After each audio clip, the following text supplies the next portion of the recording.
How can I teach my kids to be financially responsible? First thing, don't over provide for them. Okay. Don't over provide for them. When you over provide for children, you disempower them.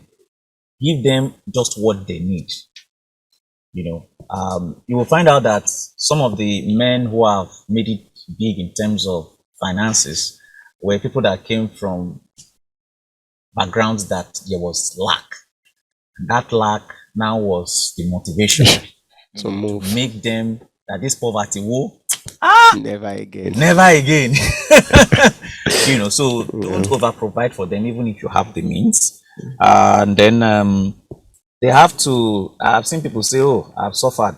My children should not suffer. I suffered for them." No, they have their own portion of suffering. It's because you suffered. That's why you are wise today and you are thrifty. So they have to have their own portion of suffering that will also make them wise. Suffering does not kill anybody. So we need to just inculcate that discipline and that restraint. Then it's also important that we build their character by teaching them delayed gratification. They want something now. Help them to learn how to wait and not have that thing they want now. No. These things are ingrained in us. If we don't learn it from childhood, it becomes a problem for you. I've seen adults like that. Have you not seen people that when money comes, you will know? Exactly. You will Very know that, true. What's the we should change. They will be the way they happy, carry they'll be themselves. laughing. And I used to have a friend who was on campus. Once he starts getting sickly, his money is finished. Hi.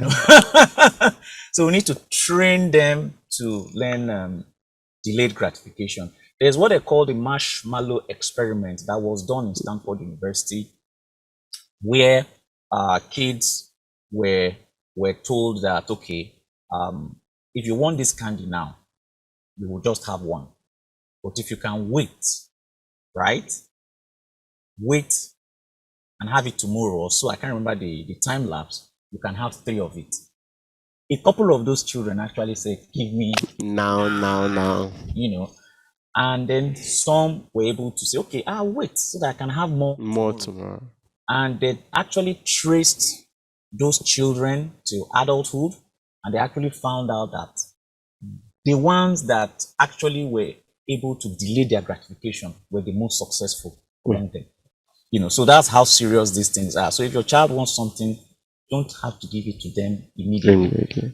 There's something one of my kids wanted. I bought it and I kept it with me for over a year. And I told her that she should continue to pray so that God will provide, so that thing will be given to her, so that God will make provision for that thing to happen. But I already had it. I was trying to teach her to learn to wait and to learn to look to God who provides things. And of course, after a year plus, I handed it over to her, and she was so happy and excited about it. So that's something we need to pass on to our kids early enough.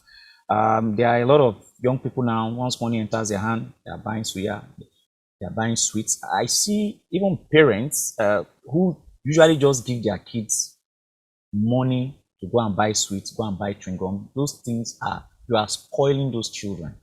You are spoiling them, because as they grow up to know that, to understand that money is to be spent buying things that we want. And that's not really what money should just be used for. Money is to be reinvested so that it will grow. To grow. Yeah. And then you can also involve them in budgeting. You are doing your house budget, involve the kids, and then in procurement of household utensils. Take them to the market with you. When you are shopping, carry them along. Sometimes you can hand the money over to them, let them be the ones that will make the payments. These things will open up neural pathways in their brain that will set them up to be financially savvy. And then you also give them the financial education that is appropriate for their age. Can we have a look at the slide? It tries to show for different ages the kind of education that you can give to the kids. So between the ages of 6 to 17, we need to start, training them in things. Even once the child can count, you can actually get a piggy bank. Mm. Once the child can count, you can start training the child on finances. So you Okay. get them a piggy bank where anybody who gives them money, they drop it in that piggy bank.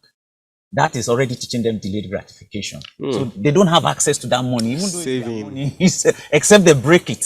Yeah. So you start off with that. You also start teaching them that you don't spend all that comes to you. That's the concept of the piggy bank. Then at that level, they also need to know the difference between assets and liability. And in simple terms, what is an asset? An asset is something that brings money into your pocket. And then the liability is something that takes money out of your pocket. These are basic things that you can teach a 6-year-old and they will understand.